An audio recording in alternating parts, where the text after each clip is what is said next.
नमस्कार दोस्तों, स्वागत है आपका अपने YouTube channel moral education institute point में।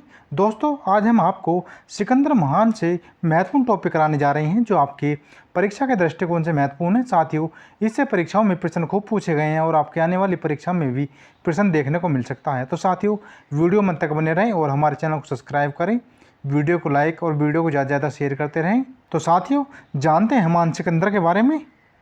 साथियों, सिकंदर का जन्म 356 ईसा पूर्व में हुआ था और इसके पिता का नाम फिलिप था। फिलिप 395 ईसा पूर्व में मकदूनिया का शासक बना था और फिलिप की हत्या 329 ईसा पूर्व में कर दी गई थी। उस समय सिकंदर की आयु 19 वर्ष थी। साथियों, सिकंदर अरस्तु का शिष्य था। सिकंदर जो कि अरस्तु का शिष्य था और इसने 20 वर्ष की आयु में सिंहासन पर बैठा था। जो 20 वर्ष की आयु में सिंहासन पर बैठा था और इसने अपने चचेरे भाई की हत्या कर मकदूनिया का शासक बना था। और साथियों, और फिर यह विश्व विजय के लिए निकल पड़ा। सिकंदर जो कि शासक बनने के बाद यह विश्व विजय के लिए निकल पड़ा और इसने ईरानी और फारसी राजाओं को पराजित किया। साथियों, सिकंदर ने भारत विजय अभियान 326 ईसा पूर्व में प्रारंभ किया, जो कि सिकंदर के सेनापति सेल्यूकस निकेटर थे। वह सेल्यूकस निकेटर जो चंद्रगुप्त मौर्य ने इन्हें हरा दिया था और इन्हें फिर 500 हाथी चंद्रगुप्त मौर्य ने दान में दिए थे। और साथियों, सेल्यूकस निकेटर ने अपनी पुत्री का ब्याह चंद्रगुप्त मौर्य से करा दिया था, जिसके पश्चात ही चंद्रगुप्त मौर्य ने 500 हाथी दान में दिए थे सेल्यूकस निकेटर को। साथियों, परीक्षा में इससे प्रश्न खूब पूछा गया है कि सिकंदर का सेनापति कौन था। जो इसका जवाब है सेल्यूकस निकेटर, जो कि सिकंदर का सेनापति था और इसने अपनी पुत्री का ब्याह चंद्रगुप्त मौर्य से करा दिया था। साथियों, सिकंदर ने सर्वप्रथम भारत में आक्रमण किया था तो उस समय गंधार तक्षशिला के राजा आम्बी थे और इन्होंने सिकंदर से बिना लड़े ही आत्मसमर्पण कर दिया और इनका सिकंदर का स्वागत किया। गंधार तक्षशिला के राजा आम्बी ने सिकंदर से लड़ने के विजय उनका स्वागत किया था। और साथियों, पोरस से युद्ध के समय सिकंदर का साथ दिया था। साथियों, इतिहासकार कहते थे कि पोरस और आम्बी की मित्रता थी और जिसने आम्बी ने पोरस से भी आत्मसमर्पण के लिए कहा था, लेकिन पोरस ने युद्ध के लिए ललकार दिया था।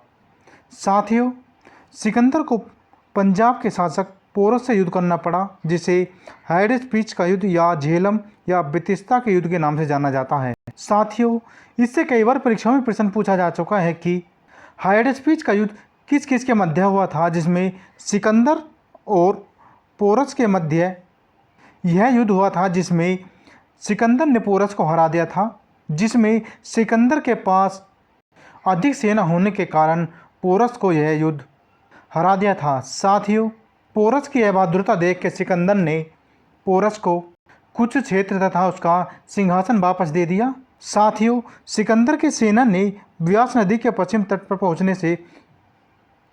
पर पहुंचकर उसे पार करने से इनकार कर दिया था तथा सिकंदर फिर स्थल मार्ग द्वारा 325 ईसा पूर्व में भारत से लौट गया या भारत से चला गया।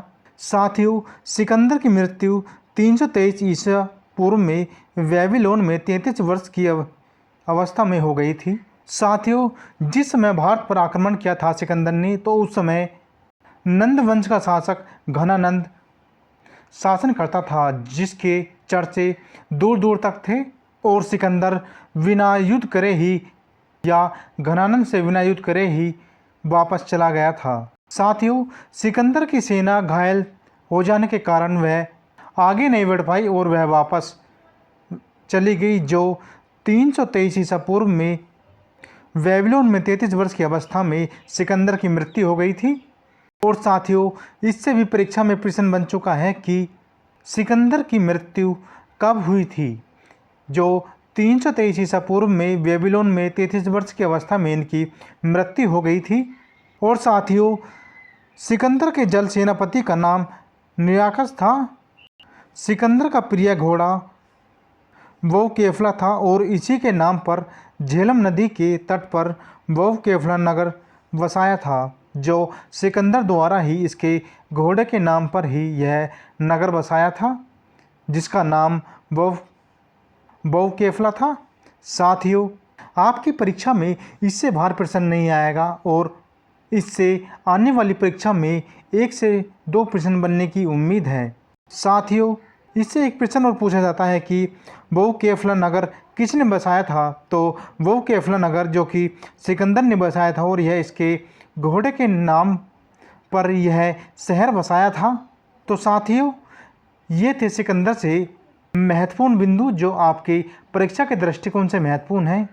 साथियों, जिस किसी ने हमारे चैनल को सब्सक्राइब नहीं किया है, चैनल को सब्सक्राइब करें, वीडियो को ज़्यादा से ज़्यादा शेयर करें, वीडियो को लाइक करें और चैनल को सब्सक्राइब करें। ऐसी और बेहतरीन वीडियो पाने के लिए चैनल को जरूर सब्सक्राइब करें, वीडियो को ज़्यादा से ज़्यादा शेयर कर दें। तो आज के लिए इतना ही। तो जय हिंद साथियों।